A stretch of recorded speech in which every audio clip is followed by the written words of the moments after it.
telling them about your experiences, your skills that you bring to them. Okay? It's not a time to talk about, your hobbies and that's all you talk about.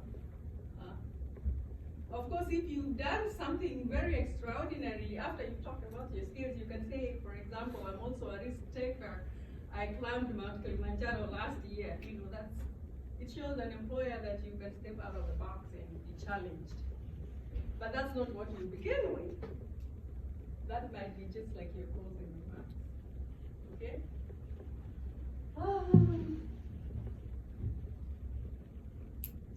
So having an idea of what you're going to say helps you be confident, because we talked about confidence, so that when they're asking you questions, at least you have an idea what to tell them.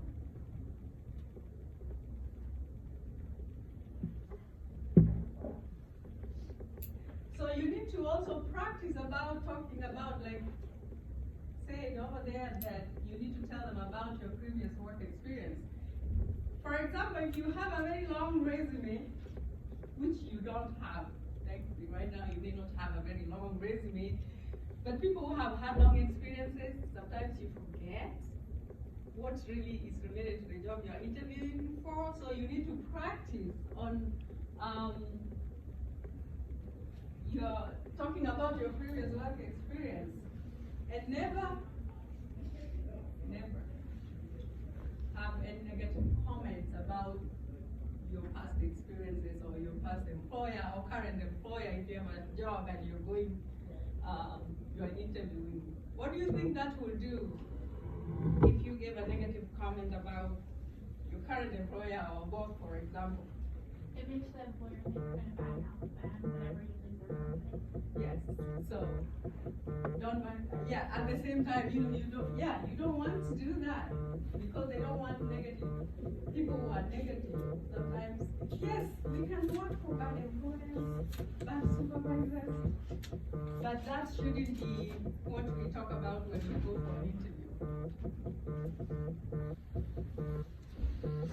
Okay. Make a list of questions that you want to ask during the interview.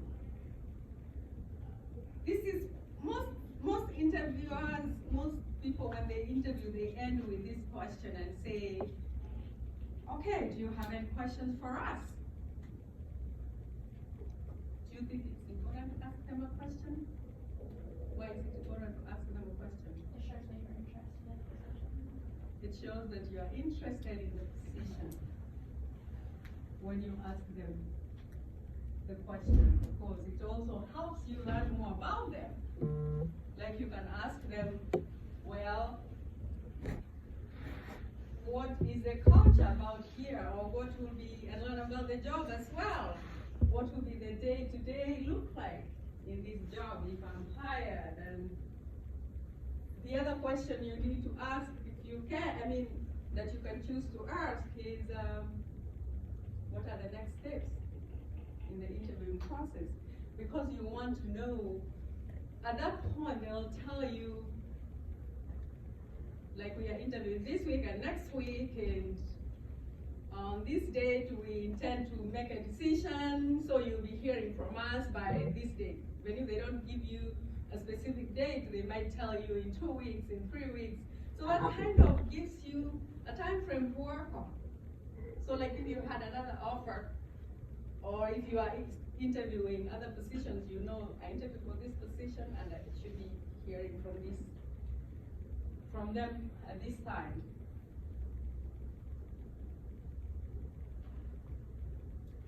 I know there are millennials here, there are Gen Z probably here, and we are used to what? Electronic. But some interviewers may still be carrying paper, right? It doesn't really, in the current situation, maybe nowadays it doesn't happen as commonly as probably it would have happened many years ago, where you go to the interview room and one of the interviewers will say, oh, I forgot my resume. If you had a copy, you'll be like, here, I have this, which is okay. So be prepared, have your resume. at least have a copy of your resume, even if it's not to help out there, it's for you. So like you can glance at it if you want to, when you're sitting waiting, so you can remind yourself, what's my experience is? If they ask me these questions, what can I say? Because they don't know what they don't know. If you don't tell them, they do not know, okay? They may have read, they see you're good on paper, but they want to hear it from you if they're interviewing you as well.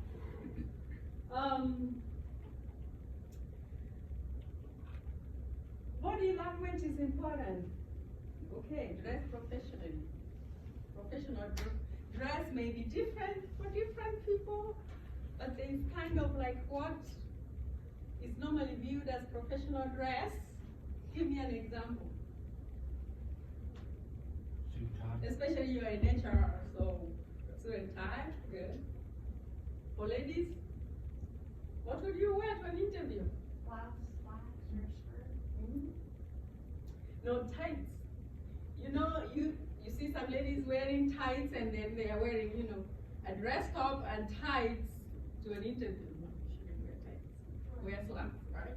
Tights under a dress. Okay. Yeah. Otherwise. Yeah, under a dress, but a professional dress, that would work. Okay?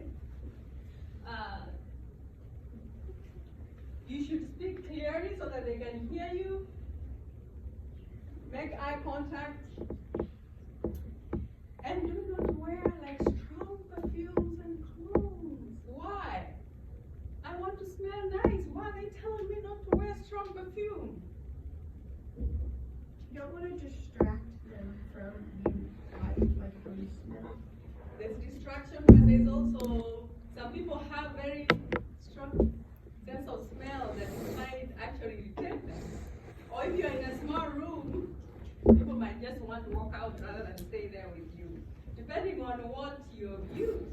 There's some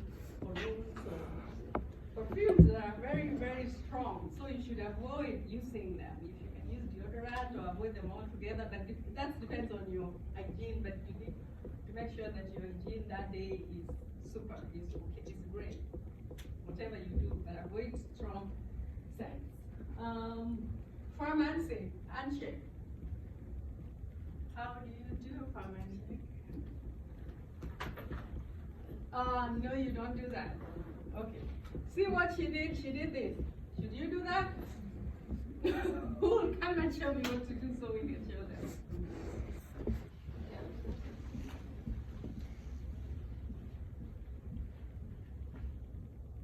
Yeah, you can do that. Don't do this. Okay? Okay, let's do it now. Yeah. And look them in the eye. I do understand culture. Some of us come from cultures where if you look someone in the eye, they'll be like, you disrespect them. Have you ever heard about that? So, but you know, you're assuming the person you're going to interview for, unless you're interviewing in that culture, does not understand your culture. So you need to find out what you need to do in that culture. If it's looking someone in the eye, then you've got to practice doing that. It will take a lot of practice, but you need to do that.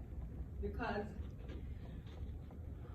well, should I say this? I have, in HR, I'm in charge of, you know, helping hiring managers with hiring and looking at their interviewing summaries and all that. And I've seen, you know, comments like that. Because the culture here is you look someone in the eye, right? So if someone comes in and doesn't look you in the eye, you'll think like they're doing what? They're being abusive. Yeah. They're hiding something. That's what you think, but which may not be correct. Just depending on, some people are just shy, but try your best not to be shy. Right? Okay. And send a thank you note as soon thereafter. Don't wait to send me a thank you note after a month. I will have probably moved on with another candidate. So soon after. Within 2 days, it's okay. That way, you know, is still fresh in their mind and they remember you. And so you send me a thank you note after 2 months, I'll be like, and who is this? Because, you know, interviewers interview so many people, especially in the hiring. If that's their job, interviewing, you see so many names. Yeah. Just do it as quickly as you can. Any questions?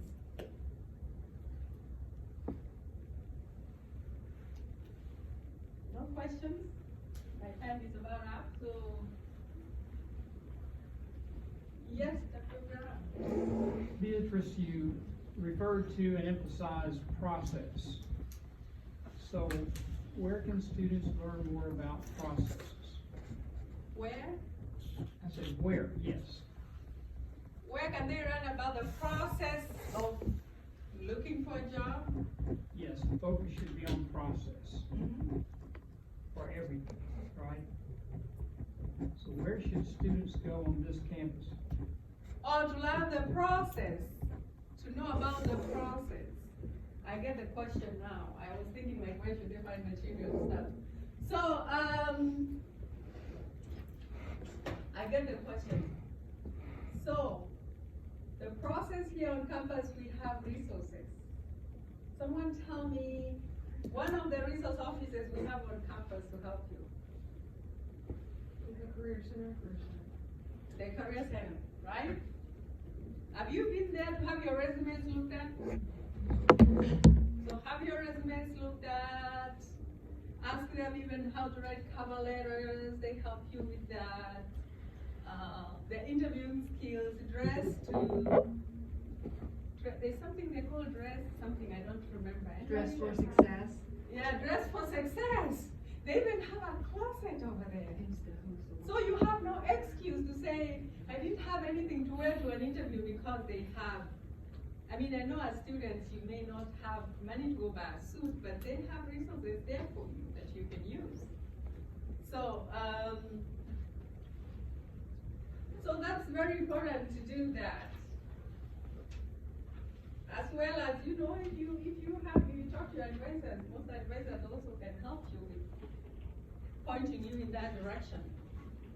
Some of you here, if I ask you, have you been to your advisor? Maybe not. For anything else other than the PIN, maybe you'll be like, no, I just go to get the PIN. You can talk to them about those issues, like if you need help with points. Okay. Any other question? All right. I think there are other questions. Thank you.